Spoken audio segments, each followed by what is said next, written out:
Субботники на этом старинном мусульманском кладбище проходят с 1993 года. В уборке принимают участие активисты татарских и башкирских общественных и религиозных организаций, а также сотрудники постоянного представительства Республики Татарстан в Свердловской области.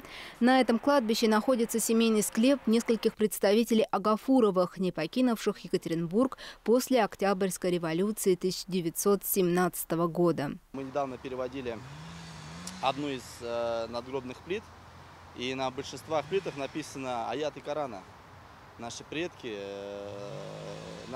были религиозными людьми, татаро-башкирское кладбище считается религиозными людьми, раз они такое большое значение уделяли аяты Корана и так далее. И отрадно, что и религиозные организации, и больше религиозного такого духовного подхода люди воспринимают это историческое это мероприятие.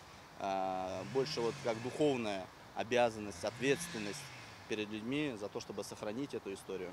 Более 120 человек разного возраста приехали в Екатеринбург со всей области, чтобы принять участие в субботнике. Екатеринбургские мусульмане бережно относятся к этому месту. Сейчас ведутся переговоры о сохранении старинного мусульманского кладбища в уральской столице. В следующем году, надеются они, в юбилей победы в Великой Отечественной войне здесь получится провести официальные мероприятия с возложением цветов к новому обелиску.